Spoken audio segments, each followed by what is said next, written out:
नमस्कार दोस्तों, कैसे हैं आप सभी। एक बार फिर से आप सभी का स्वागत है wake up to reality channel पर, जहां हम आपकी लाइफ के प्रति आपको अवेयर करते हैं और आपकी हेल्प करते हैं लाइफ को ट्रांसफॉर्म करने में। तो दोस्तों, मैंने आपसे पिछली वीडियो में बताया था कि किस प्रकार आपकी अवेयरनेस बढ़ने से आपकी पूरी लाइफ कंप्लीटली ट्रांसफॉर्म हो जाती है।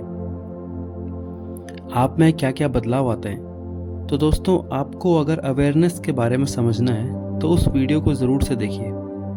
खैर, बात करते हैं अपने आज के टॉपिक के ऊपर, जो है कि अगर अपने विचारों को बदलना चाहते हो तो इसे देखिए एक बार।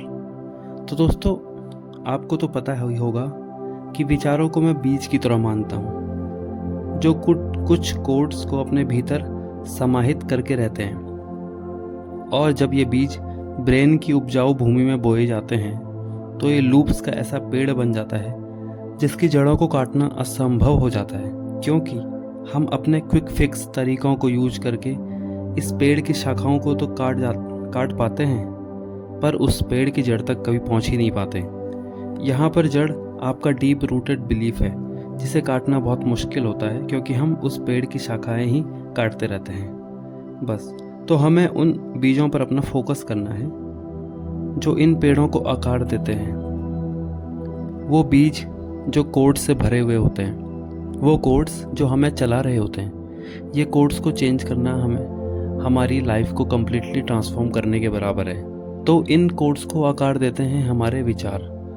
जी हाँ, हमारे विचार ही इन कोड्स का आधार है, जो हमारी लाइफ को ऑटो पायलट मोड में रन कर रहे हैं।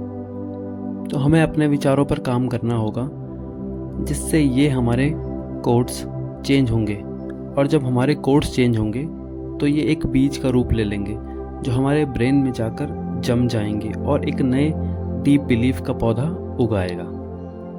तो ये हो गई बात कि क्या होना चाहिए।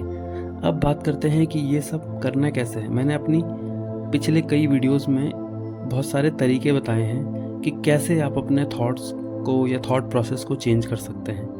उनमें तमाम तरह की टेक्निक्स मैंने बताई है, जिनसे आप इजीली अपनी लाइफ के पैटर्न को चेंज भी कर सकते हैं, और वो सारी टेक्निक्स इतनी इजी हैं कि आप कभी भी उन्हें आसानी से यूज़ कर सकते हैं।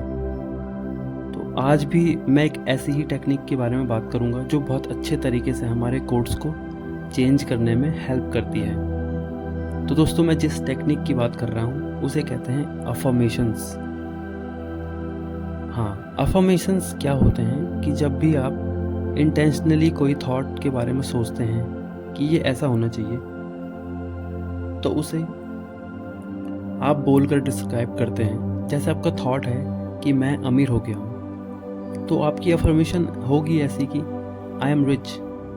तो आप बोलकर अपने थॉट की पुष्टि कर रहे हैं और उसको बता रहे हैं कि ये ऐसा होना चाहिए। तो आप चाहे सोचें या फिर मुंह से बोलें, लेकिन आप किसी न किसी तरह पॉजिटिविटी का संचार कर रहे हैं या पॉजिटिव थॉट्स को जन्म दे रहे हैं अफर्मेशंस के थ्रू।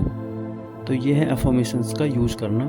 इनको यूज करने के भी अलग अलग तरीके हैं। आप चाहें तो इन्हें एक कॉपी में लिख कर रख लें, फिर इन्हें दिन भर में जब भी समय मिले लगातार दोहराते रहें। इससे होगा ये कि आपके ब्रेन में ये एक जगह बना लेंगे, जहाँ आपके थॉट्स का एक बड़ा हिस्सा होता था कि आप नेगेटिव सोचते थे। वहीं थोड़ा भी समय मिलकर आप अगर इन पॉजिटिव अफर्मेशंस को बोलते हैं तो ये आपके ब्रेन में एक जगह ले लेगा, और अगर आप most of the time positive affirm कर रहे हैं तो आपका ब्रेन नए कोड्स पर काम करने लग जाता है। ये उन कोड्स को एक्सेप्ट कर लेता है और ये आपकी डेली लाइफ में रिफ्लेक्ट भी होने लग जाता है। लेकिन आपको एक और ख़ास बात का ध्यान रखना होता है कि कंसिस्टेंसी इज़ द की। आप कोई भी टेक्निक करो, कुछ भी प्रैक्टिस करो, सबसे इम्पॉर्टेंट है कंसिस्टेंसी बनाए रखना। यही है वो मास्टर टेक्निक जो आपको आपका डिज़ायर्ड रिजल्ट ला कर देता है। तो जो भी करें कंसिस्टेंसी के साथ करें। तो अफर्मेशंस बहुत तरह की हो सकती हैं। कुछ लोग अफर्म करते हुए फीलिंग का सहारा लेते हैं, जैसे कि जो चीज़ मेरी डिज़ायर है अगर वो अभी मेरे पास है, इसी समय वो मेरे पास है, तो मुझे कैसा फील होगा। तो इस तरीके की फीलिंग को अगर आप अफर्मेशंस के साथ जोड़ देते हैं और उसको यूज करते हैं, तो ये एक बहुत ही बेस्ट तरीका है अफर्मेशंस को यूज़ करने का। कुछ लोग आउट लाउड अफर्मिंग करते हैं, अर्थात ज़ोर ज़ोर से मुंह से बाहर बोलकर अफर्म करते हैं। उनका विश्वास होता है कि जितना हम ज़ोर से बोलकर अफर्म करेंगे ये उतनी आसानी से ब्रेन को फीड होता जाएगा। और कुछ लोग रोबोटिक अफर्मेशंस का यूज़ करते हैं, जैसे कि कोई रोबोट हो जिसे इंस्ट्रक्शंस मिले हैं अफर्म करने का, कि वो बिना थके दिन रात बस अफर्म करता रहेगा, बोलता रहेगा बिना फीलिंग के। तो ये होती है रोबोटिक अफर्म। कई लोग इसको बहुत अच्छे से यूज़ करते हैं। कई लोग मन के अंदर बोलकर अफर्म करते हैं। उनका मानना ये है कि मन के भीतर बैक ऑफ द माइंड एक सेल्फ टॉक जब चलती रहती है जो कि मैनिफेस्ट होती है, तो क्यों ना मैं सेल्फ टॉक का सहारा लूँ और इसको अफर्म में से चेंज कर दूँ। तो लोग सेल्फ टॉक को अफर्म से चेंज कर देते हैं और ये बैक ऑफ द माइंड चलती ही रहती है। तो इस तरीके से भी लोग अफर्म करते हैं। कई लोग इसको रात में सोने से पहले यूज़ करना बताते हैं कि रात को सोने से पहले इसे अच्छे से यूज़ कर लीजिए। उनके हिसाब से ऐसा होता है कि ये रात को सोने से पहले आपके सबकॉन्शियस माइंड तक ईजिली पहुंच जाती है, तो लोग रात को फिर बोलते हैं इसे। कई लोग सुबह उठते ही अफर्मेशन करते हैं। उनके हिसाब से उस समय हम alpha level of mind state में होते हैं, तो कॉन्शियस माइंड उस समय बीच में आता ही नहीं है, तो ईजिली आपकी अफर्मेशंस बाईपास हो जाती है सबकॉन्शियस माइंड को। तो इस प्रकार से अफर्मेशंस को करने के बहुत सारे तरीके हैं और बड़ी बात यह है कि ये तरीके काम भी करते हैं। इनकी सहायता से लोगों ने बहुत सारी चीज़ें अट्रैक्ट की हैं। आप भी इनका बेहतर तरीके से यूज़ कर सकते हैं जिससे आपकी भी लाइफ ज़बरदस्त तरीके से चेंज हो सके।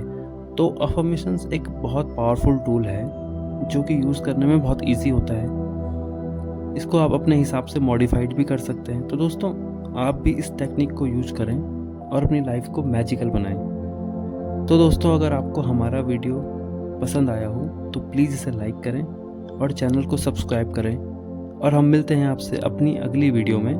तब तक के लिए बाय दोस्तों, and thank you for watching this video.